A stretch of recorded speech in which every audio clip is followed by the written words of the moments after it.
சிறகடிக்க ஆசை ப்ரெடிஷனை தான் நம்ம பார்க்க போகிறோம். மீனா சீதாவுக்கு ரிஜிஸ்டர் மேரேஜ் பண்ணி வச்சுட்டு அவங்க அங்கேருந்து வராங்க. வரும்போது முத்துவை காட்டுறாங்க. முத்து பார்த்தோம்னா முருகனுக்கும் வித்யாவுக்கும் ரிஜிஸ்டர் மேரேஜ் பண்ணுறாங்க. அவங்க விசாரிக்கிறதுக்காக முத்து வராங்க.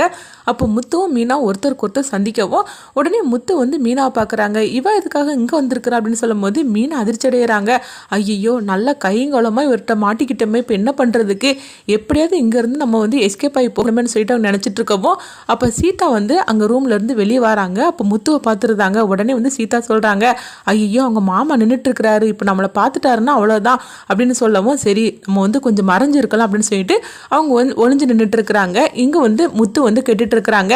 என்ன சீதா அங்கே வந்திருக்கிற, என்ன விஷயமா வந்திருக்கிற அப்படின்னு சொல்லவும் அப்படிலாம் ஒன்றும் இல்லைங்க, எனக்கு தெரிஞ்சவங்களுக்கு கல்யாணம், அதனால தான் பூ மாலையெல்லாம் கேட்டிருந்தாங்க, நான் கொடுக்கறதுக்காக வந்தேன் அப்படின்னு சொல்லவும் அப்படியா அப்படின்னு சொல்லி கேட்டுட்டு இருக்கவும் சரி கொடுத்துட்டியா அப்படின்னு சொல்லி கேட்கும்போது ஆமாம் கொடுத்தாச்சு அப்படிங்கிறாங்க. நீங்கள் எதுக்காக இங்கே வந்திருக்கிறீங்க அப்படின்னு சொல்லும் போது உடனே அவங்களும் முத்து சொல்கிறாங்க, இல்லை முருகனுக்கும் வித்யாவுக்கும் கல்யாணம் பண்ணுறதுக்காக ரிஜிஸ்டர் மேரேஜ் பண்ணுறதுக்காக விசாரிக்கலான்னு சொல்லிட்டு வந்தேன் அப்படின்னு சொல்லவும் அப்படியான்னு சொல்லிட்டு கேட்டுட்டு இருக்கிறாங்க.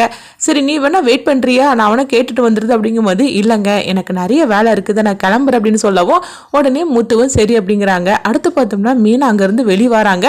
ஆனால் மீனா நினைக்கிறாங்க, ஐயோ சீதா வர உள்ள நின்றுட்டு இருக்கிறாள், இப்போ இவர் வர பாத்திரக்கூடாது, என்ன நடக்க போதோ தெரியலையே, கைங்குளமாக வசமாக நம்ம இவர்கிட்ட சிக்கிக்கிட்டோம் அப்படின்னு சொல்லிட்டு இருக்கும்போதே சீதா பார்த்தோம்னா அவங்க ஒளிஞ்சு நின்றுட்டு இருக்கிறாங்க. அப்போ முத்து கேட்டுக்கிட்டு விசாரிச்சுக்கிட்டு அவங்க பாட்டு கிளம்பவும் மீனா அங்கேருந்து கிளம்பிடுறாங்க. அடுத்து பார்த்தோம்னா சீதாவுக்கு ஃபோன் பண்ணுறாங்க.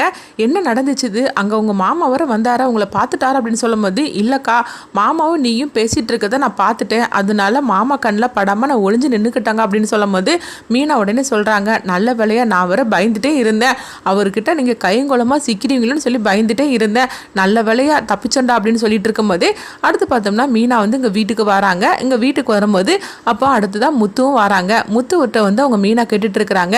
என்னங்க ரிஜிஸ்டர் ஆஃபீஸ்க்கு போனீங்களே என்னாச்சு அப்படின்னு சொல்லி கேட்கும்போது எல்லாம் ரெடி பண்ணியாச்சு, முருகனுக்கும் வித்யாவுக்கும் நாளை கல்யாணம், அதுக்குள்ளது எல்லாமே ரெடி பண்ணியாச்சு அப்படின்னு சொல்லவும் ஆமாம் நீ பூ மாலை கொடுக்கறதுக்காக தான் வந்தீங்க, யாரோ ஃப்ரெண்டுக்கு கல்யாணம்னு சொன்னீங்க, எந்த ஃப்ரெண்டு அப்படின்னு சொல்லி கேட்டுட்டு இருக்கும்போது என்னங்க எனக்கு என்ன எத்தனை ஃப்ரெண்டு இருக்கிறாங்க, எனக்கு பூ என்று வாங்கப்பட்ட அவ்வளோருமே எனக்கு ஃப்ரெண்டு தாங்க அப்படின்னு சொல்லவும் உடனே முத்து சிரிக்கிறாங்க. ஆமாம் எல்லாரும் உனக்கு ஃப்ரெண்டு தான், என்னன்னு கேட்டாக்கி சொல்லாத, எதை கேட்டாலும் இந்த மாதிரிக்கு ஒரு குதர்த்தமான ஒரு பதில சொல்லிடு அப்படிங்கவோ மீனா நினைக்கிறாங்க, என் தங்கச்சிக்கு தான் கல்யாணம் நான் எப்படி சொல்ல முடியும், அப்படி சொன்னோம்னா அவ்வளோதான், அதுவும் மாப்பிள்ளை அவர் தான் தெரிஞ்சாக்கி இவர் வானத்துக்கு பூமிக்கு குதிச்சிட்டு இருப்பாரு, என்னைக்கு இந்த விஷயம்லாம் தெரிய போதோ அப்படின்னு சொல்லிக்கிட்டு மீனா பதட்டத்தோடு இருக்கிறாங்க.